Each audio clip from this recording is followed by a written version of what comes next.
Assalamualaikum warahmatullahi wabarakatuh. Selamat datang kembali Bapak Ibu di Mr. Slam Channel, channel tentang informasi seputar kepegawaian.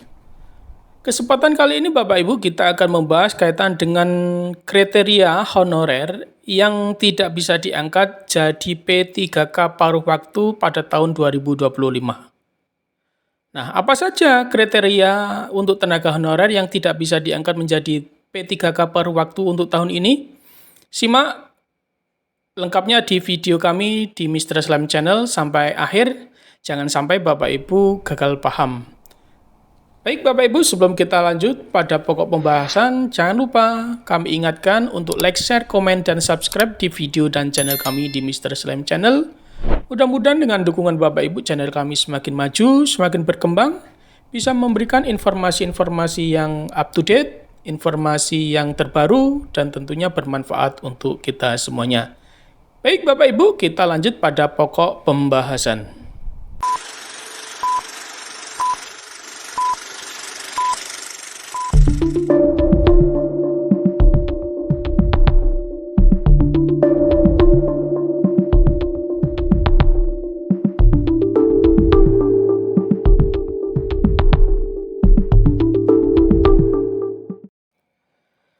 Bapak Ibu, pemerintah telah berupaya memberikan solusi bagi tenaga honorer melalui skema pegawai pemerintah dengan perjanjian kerja atau P3K.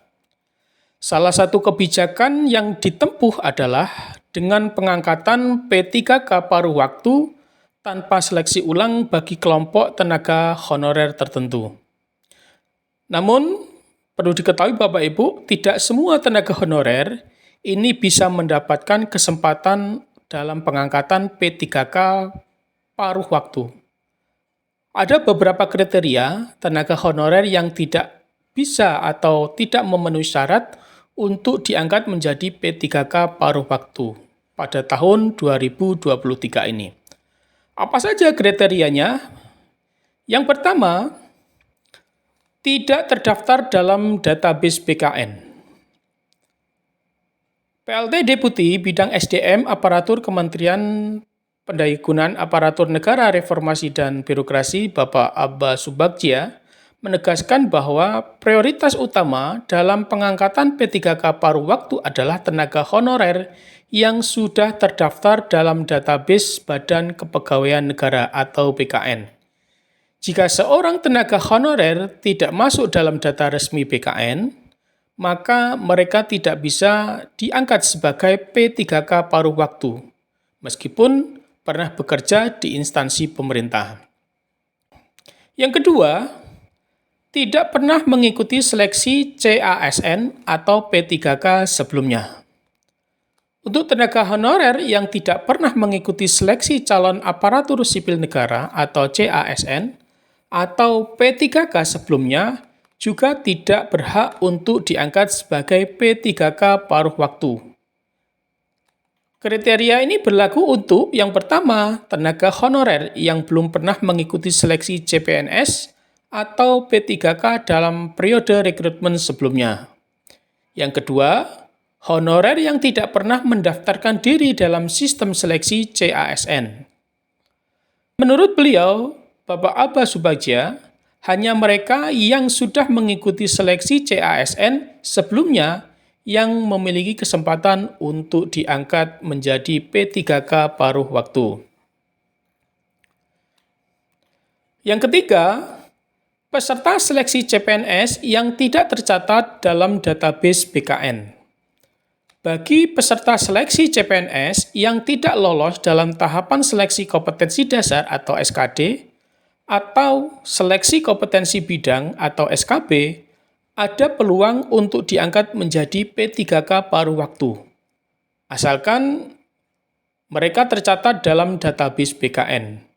Namun, jika seseorang hanya mengikuti seleksi CPNS, tetapi namanya tidak tercantum dalam database BKN, maka mereka tidak memenuhi syarat untuk diangkat menjadi P3K paruh waktu. Berikut adalah kriteria utama pengangkatan P3K paruh waktu. Bapak Abba Subagja membeberkan, Terdapat 4 kriteria utama yang harus dipenuhi untuk dapat diangkat menjadi P3K paruh waktu. Yang pertama, tercatat dalam pangkalan data Badan Kepegawaian Negara (BKN) sebagai tenaga non-ASN. Yang kedua, pernah mengikuti seleksi P3K tahap 1 atau seleksi CPNS 2024 tetapi tidak dinyatakan lolos. Yang ketiga, tidak memperoleh formasi jabatan sesuai kebutuhan instansi. Dan yang keempat, pengangkatan bersifat sementara selama masa transisi penataan tenaga non-ASN. Kemudian, kaitan dengan syarat P3K paruh waktu, terdapat beberapa persyaratan lain yang harus dipenuhi untuk menjadi P3K paruh waktu.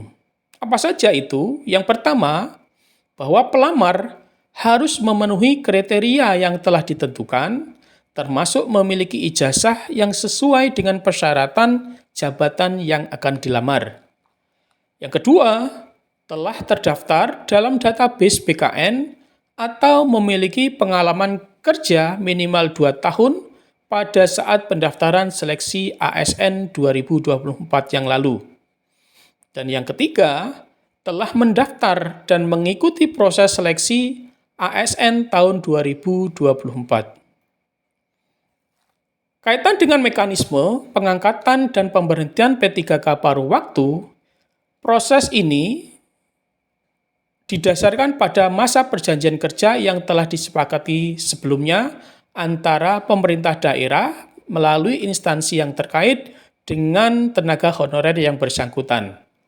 Untuk mekanisme pengangkatan sesuai dengan aturan terbaru, yakni yang pertama, bahwa pengajuan kebutuhan dilakukan sebagai dasar untuk mengusulkan penerbitan nomor induk P3K paruh waktu kepada BKN.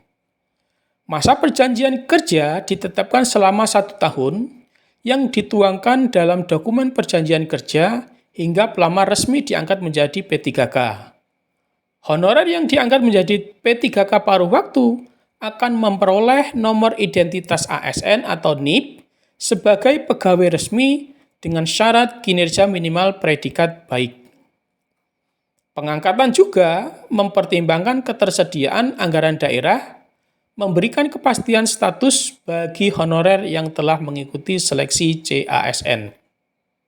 Kemudian, profesi apa sajakah P3K paruh waktu yang dibutuhkan? Pada lampiran 3, poin ketiga dalam keputusan Menpan RB nomor 16 tahun 2025 disebutkan bahwa pengadaan P3K paruh waktu dilakukan untuk memenuhi kebutuhan pada sejumlah posisi. Antara lain yang pertama adalah guru dan tenaga pendidikan, 2 tenaga kesehatan, dan yang ketiga adalah tenaga teknis, keempat, pengelola operasional umum. Yang kelima, operator layanan operasional. Yang keenam, pengelola layanan operasional. Dan yang terakhir adalah penata layanan operasional. Kebijakan P3K paruh waktu hanya bersifat sementara dan merupakan bagian dari masa transisi dalam penataan tenaga non-ASN. Oleh karena itu, Bapak Ibu, karena ini sifatnya sementara, bisa jadi nanti dalam perekrutan tahun yang akan datang, yang tenaga P3K paruh waktu ini bisa kemungkinan besar bisa diangkat menjadi P3K penuh waktu dengan mengikuti ketentuan dan syarat yang ditetapkan oleh peraturan perundang-undangan. Demikian Bapak Ibu yang dapat kami sampaikan kaitan dengan kriteria tenaga honorer yang tidak bisa diangkat menjadi P3K paruh waktu tahun 2025 ini. Mudah-mudahan Bapak Ibu tidak masuk di dalam salah satu kriteria ini, sehingga tahun 2025 ini Bapak Ibu bisa masuk dalam pengangkatan P3K paruh waktu yang kemudian nanti akan diangkat menjadi P3K penuh waktu. Mudah-mudahan bermanfaat Bapak Ibu. Informasi ini jangan lupa kami ingatkan untuk like, share, komen, dan subscribe di video dan channel kami di Mr. Slam Channel. Dan jangan lupa untuk hidupkan lonceng notifikasi agar Bapak Ibu tidak tertinggal kaitan dengan informasi-informasi yang kami rilis di Mr. Slime Channel.